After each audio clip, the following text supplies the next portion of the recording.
Hi, good evening. My name is Michelle, and I did my project on acromegaly, and this is an endocrine disorder that occurs in the pituitary gland.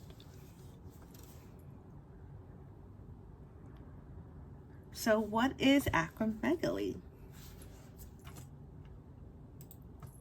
So acromegaly is a rare condition where the body produces too much growth hormone, causing body tissues and bones to grow more quickly. So as you see here, this is a person that has acromegaly.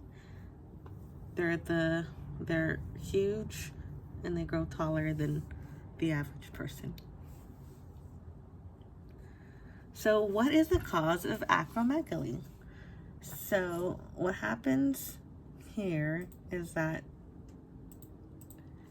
there is a benign tumor in the pituitary gland called the pituitary adenoma. So with this, there's excess levels of growth hormone by the pituitary gland. Who does this disorder affect? Well, most of the people are women and men equally of all ethnicities. It usually occurs during middle age, so people who are between 30 to 50 years old. For children who are diagnosed, it's not called acromegaly, it's called gigantism.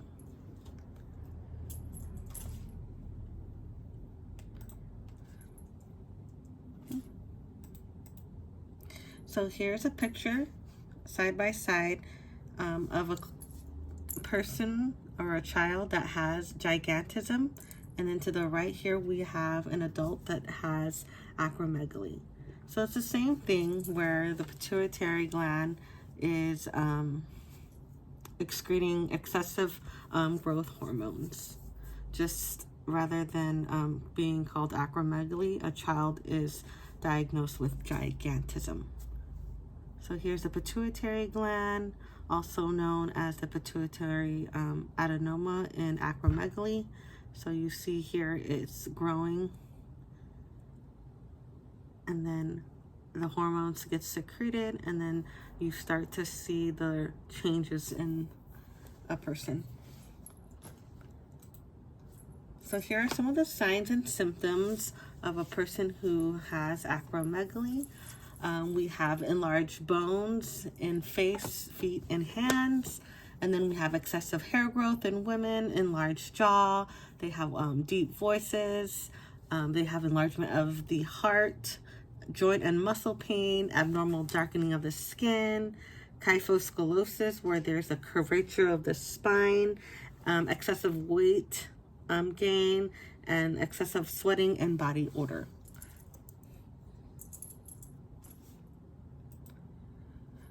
Some of the complications of acromegaly is high blood pressure, high cholesterol, cardiomyopathy, enlargement of the heart, osteoarthritis, you have inflammation of the bones, type 2 diabetes, vision changes, fractures, and spinal cord compressions. So in order to diagnose a person with acromegaly, tests includes blood tests, the insulin growth factor. This is where the doctor will take a blood sample after fasting overnight, and if the blood test is elevated, then it suggests that the person has acromegaly. And then we also have the MRI. This is the magnetic resonance imaging. It will help to show the doctor where the location and size of the tumor is located. Then we have the CT scan, where the patient will go in and take images of their head. Echocardiography, they will take what do you call it? Like an EKG kind of with the heart. There's also sleep apnea. A person will undergo a sleep test. Then we also have growth hormone suppression tests. This is a test that measures the growth hormone blood levels before and after you drink a glucose drink. And people who don't have acromegaly, the drink will cause their growth hormone to go low. And if the after they take the test and the blood is high, it means that they have it. And then there's also the glucose tolerance test, which is the same thing.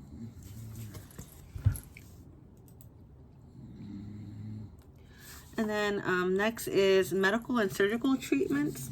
So for a person who has acromegaly, there would be medications that we can, or the provider or the doctor can prescribe. There's two medications, one or two called the lanreotide and the octreotide.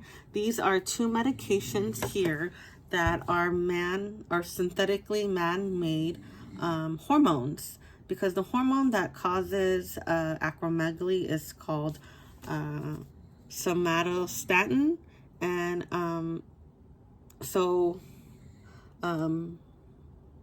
the medication, those two medications will stop the growth of hormones. So it's kind of mimicking the hormone that will stop it. And then with that, there's also radiation therapy. With radiation therapy, a client or a patient will undergo a therapy where it will destroy all the cells of the tumor. But I don't think I think there may be a high chance of the tumor coming back within 10 years. So then we also, another option would be surgery, where the doctor will take an endoscope and will place that instrument through the nose of the patient, and it'll go right into the pituitary, and they'll take out the tumor, whatever size and the location it's at. So that would be medical and surgical treatments. And then the question is it inheritable or genetic with acromegaly? Most of the time it's genetic. It won't be inherited. It's rare that it's really inherited, but majority of the time there is a genetic change in the cell of the pituitary gland.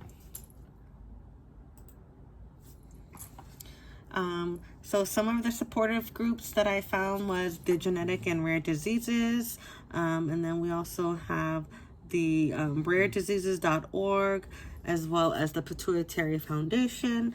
I kind of looked over it, and then I really like the Pituitary Foundation because I think there's like a phone or like a phone buddy.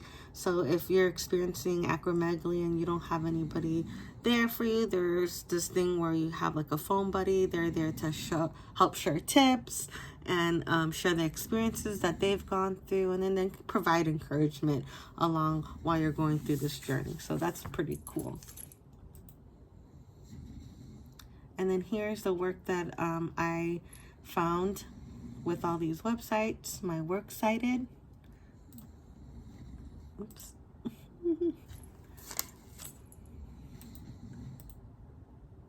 And that completes my presentation for acromegaly. Thank you. Have a wonderful day.